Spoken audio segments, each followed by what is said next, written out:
Now, I think it's safe to say that we've all been extremely excited for this show since it was first announced, but to be honest, since Anson Mount walked on to the bridge of Discovery back on Star Trek Discovery's second season, first episode, Brother, that's when I started getting excited about potentially seeing more of these characters, and this episode did not disappoint. This is the longest pilot to series order that must ever have happened in the history of Hollywood. When you think about this is the series order that's followed on from The Cage. Not Star Trek, The Cage. So yeah, I mean, like, what, nearly 60 years? You can say that they sat on this decision. Now, with great pleasure, I am here to welcome you to the ups and downs for Star Trek Strange New Worlds Season 1, Episode 1, Strange New Worlds.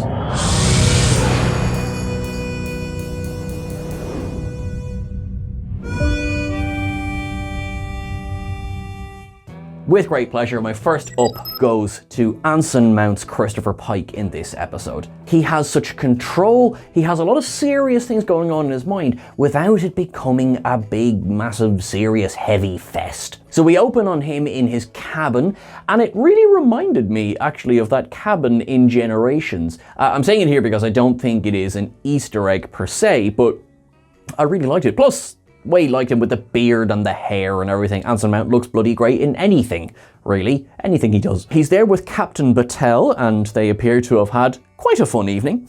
And they're having breakfast together, and she is able to not so much call him on his nonsense. He is clearly affected by something he can't discuss. He says it's classified. She counters with, I have a higher security clearance than you do. He's like, it's super classified. He is still reeling from the discovery, of course, that he's going to end up in the chair. And that is a theme that runs through this episode. It starts as a massive piece of trauma for him, but there is an acceptance as the episode goes along in his conversations with Spock and in how his actions unfold on the planet of Kylie 279. This entire intro, it set the scene perfectly. I think this is a massively strong opening section in Star Trek Strange New Worlds. Now, it's not the opening scene, of course, because we had that moment that shows a certain ship in orbit over Kylie 279. Now, I'm going to come back to that in a little bit, but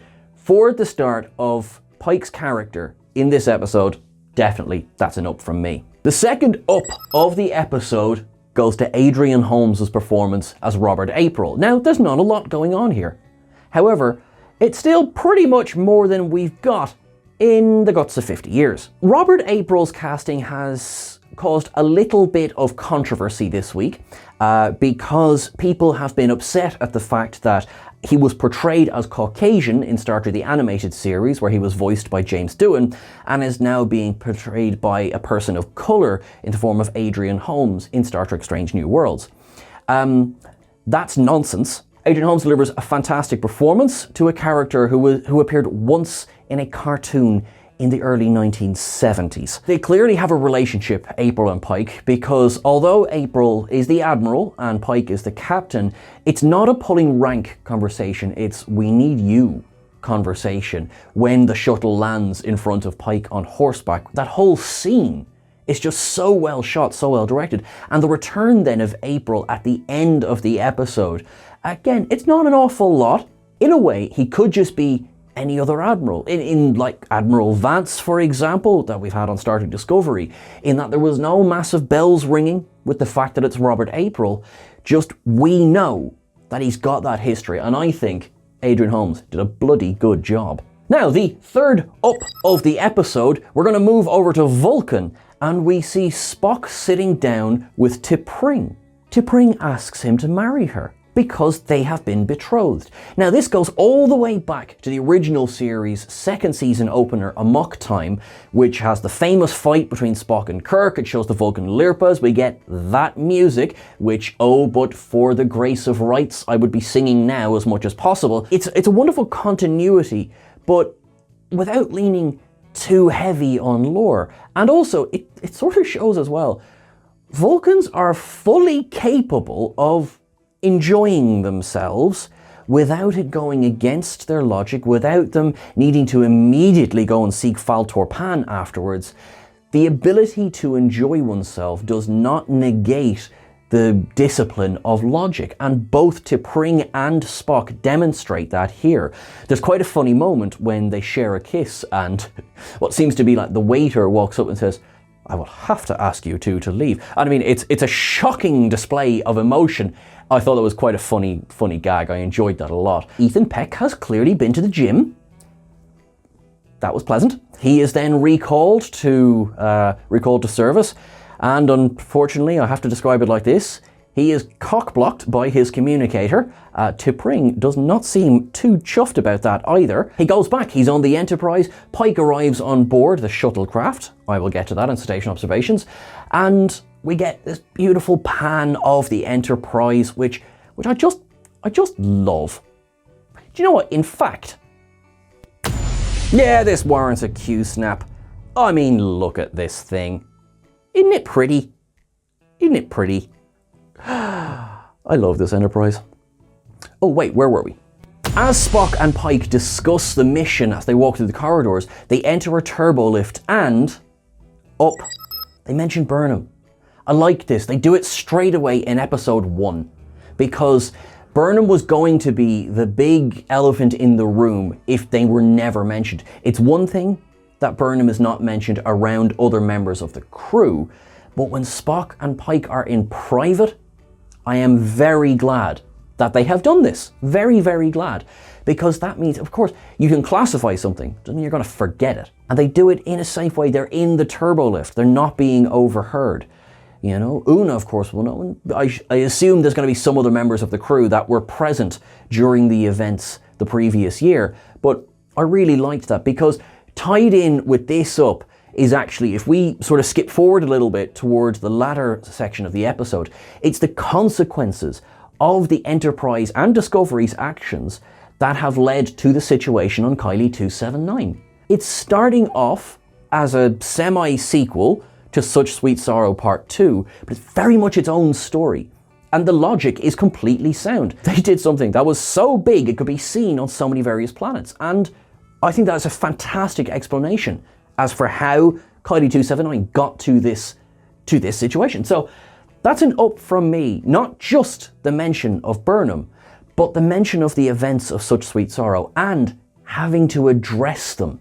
That was a massive up from me. The arrival at Kylie 279 shows that, you know, we're looking for Una, we're looking for the two of the members of the crew of the Archer, and we need to go down incognito onto the planet.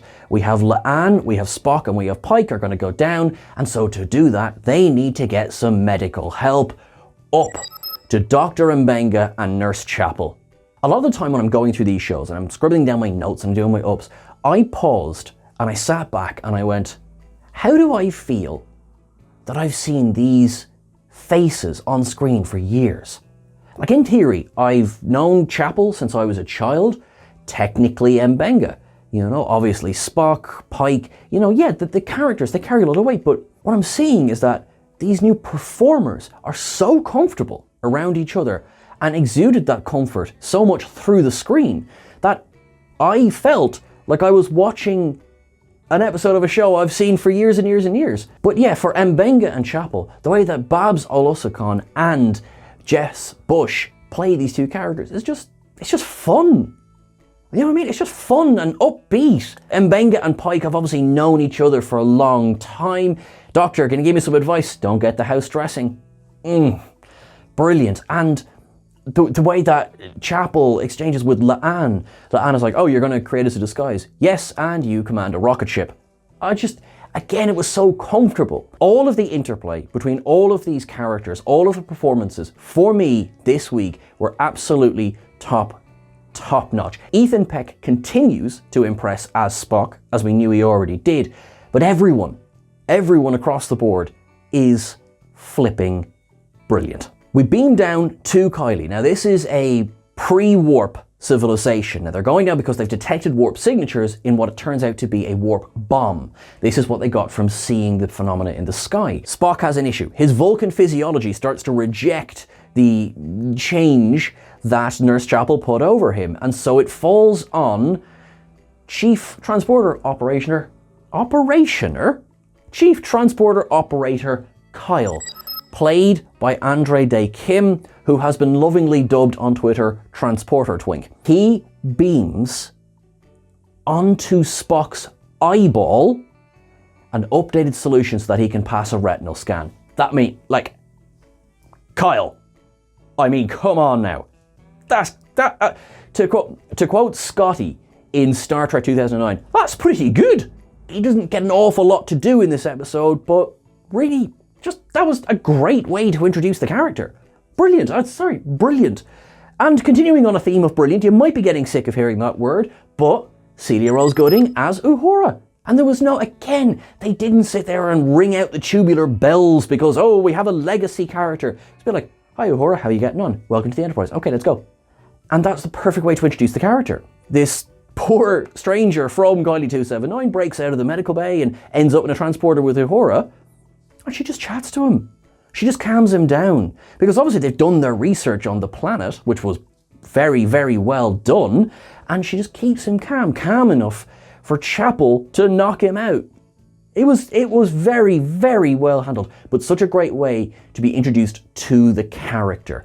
We are shown that she is very capable of, handling all communications, which is what she's there to do, of course. We've not had that much time, of course, with this newest Uhura, but again, she has this comfort, and I'm gushing at this point. I regret nothing.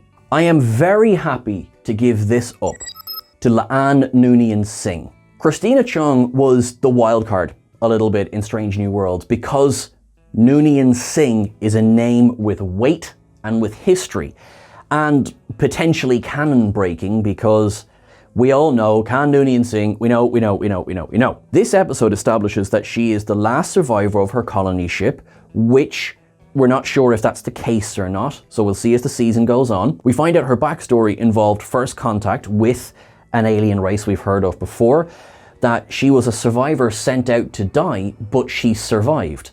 So we know that she has quite a lot of strength. We also know that her experiences have given her a bit of a tactical step forward. She calls for shields to be raised straight away, then the ship is fired upon by plasma torpedoes. Not only do we need someone who's going to look after the welfare of the ship first, we also need a captain who's going to listen to that officer. One needs only look back on the clip shows of Worf being denied again and again by Riker, by Picard, by Mott, by Wesley Crusher, just everyone. Whereas La'an goes, raise the shields. Pike raises the shields. I like that. Why do you hire these people otherwise, And she is seen, kind of luring those two scientists away by preying on them, playing the prey. Very good, and then she has this relationship with Una as well, which again, loved to see. Without question, Rebecca Romijn is unreal in this episode, continues being brilliant. Lovely to see that they are going to have a relationship throughout this series as well. It was, of course, number one who rescued her as a child. Latinum Up. This is a show that is set before Star Trek the original series. General Order 1 is still in effect. That means that while Pike's actions technically violate General Order 1, April's got a fair point. Because of the events of Star Trek Discovery, it had already been violated. So, does what I think is the best thing to do in this situation. It's like, right, we can see that it's ourselves, we, inadvertently, but we put Kylie 279 in this position. We need to help. They're saying no. Let's get a bigger stick. It's something that Picard would probably never do. It's something that Sisko arguably would never do, depending on if Michael Eddington was involved or not. It's something that Janeway would potentially never do. And yet, here you have Pike, who basically says, bring the Enterprise into low orbit, which is the gorgeous shot from the trailer, which I just loved. He beams in and he explains about how Earth of the 21st century, which is, of course, this is modern day to us, as can be shown by the footage that is shown in this episode, is on the verge of tearing itself apart. He says that the Second Civil War of the United States led then into the eugenics wars with an asterisk, and then on into World War III. We are shown footage of the destruction of some major cities around the world. Poor El Paris, the poor Eiffel Tower just gets nobbled in everything. Anyway, you want to do that? Go ahead. That's what your future is. We talk about the weight of legacy. He knows what his future is, and he's able to say that while it was not a particularly nice future, it can help him going forward, as can the knowledge of their future help them. Now, my little asterisk there about the eugenics wars was that I'm delighted that they included the eugenics wars. This is a little bit jarring with Star Trek Picard's last episode, which talked about Project Khan. This may be another situation of potentially the left hand not talking to the right hand, but we'll have to see what they do with this storyline before I pass judgment on that. Starfleet basically says, all right, okay, yeah, the order was already broken, so it doesn't technically count, but let's just not do that again. Let's rename it to the Prime Directive. My latinum up was that sometimes you can't just wait for diplomacy. You have to take action. And I don't mean by firing weapons. Pike never even raises his voice. He very much takes the stance of Klaatu. The last up of the episode was this, I have to say, I beamed smiling at this. Samuel Kirk. I mean, that's a deep cut. Operation Annihilate, in which we were introduced to George Samuel Kirk, who was then played by William Shatner, is of course James Kirk's brother. Now I had a little moment, I was like, well, hang on, were they not twins? No, it's never stated anywhere that they're twins. Yes, Shatner played him in that episode, but he played him as a dead body. There's many brothers who look alike. My own father and my uncle are not twins and look very alike. So I'm totally fine with the fact that Samuel Kirk is not being played by Paul Wesley. And we kept the mustache. I mean, come on. Love it as well. And again, Samuel Kirk, that's not canon breaking. That's fine. That's absolutely perfect. I am totally fine with that. Have we done it? Have we got to the end of our ups and downs? And it's a perfect score. Let's find out what's going on at Cetacean Observations.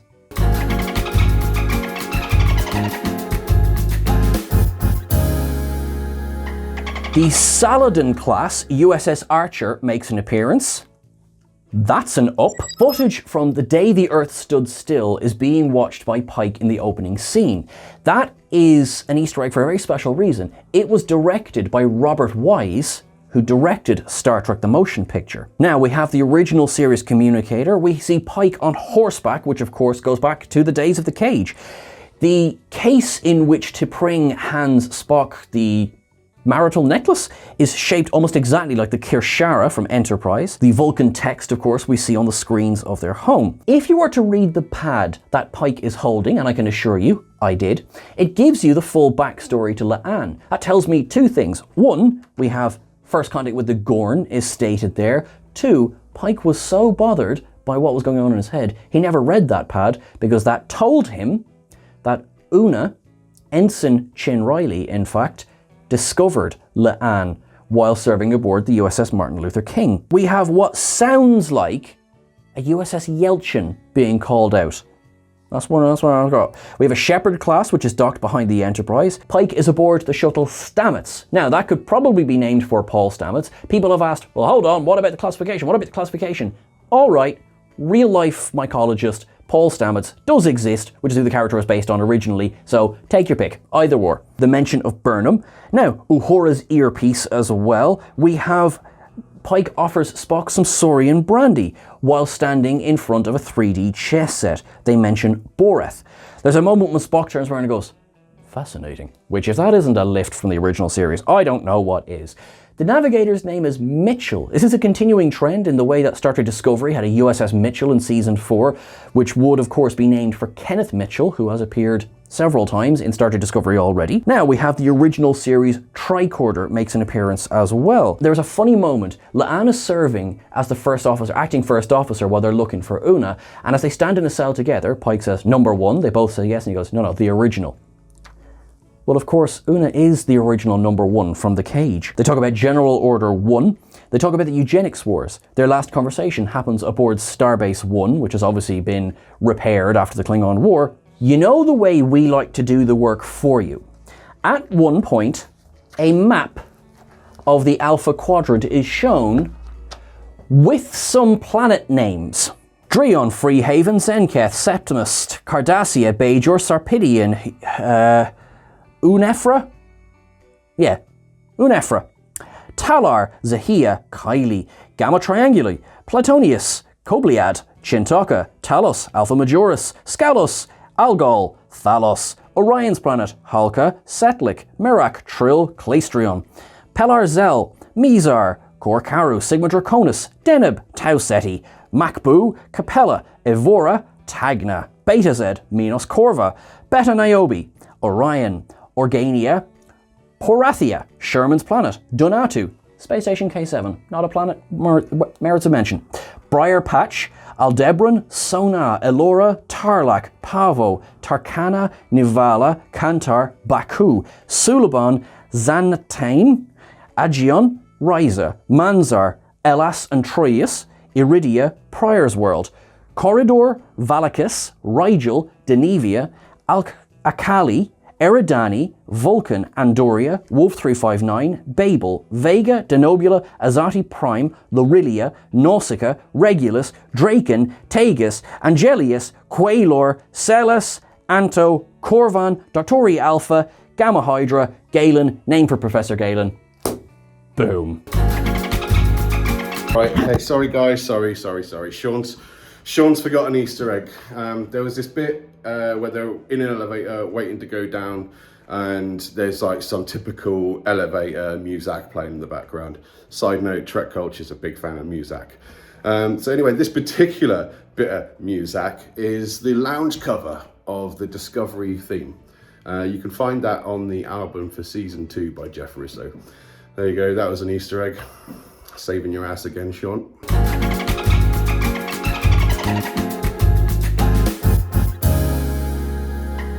And folks, there you have it. I'm about to pass out with lack of oxygen and I'm going to let you go. Thank you so much. Please don't forget to like, share and subscribe. What did you think? Let us know. What did you think of Strange New Worlds? Get in touch with us over on Twitter at Trek Culture, and get in touch with myself at Sean Ferrick on Twitter, on Instagram and TikTok. Live long and prosper. I will see you next week. We will be back to doing Thursdays for Star Trek Strange New Worlds from next week onwards. You are all awesome. You are all wonderful. Because I have you, I am a lucky man. My friends in Ukraine, stay safe. We love you. Have a great day. Make it so.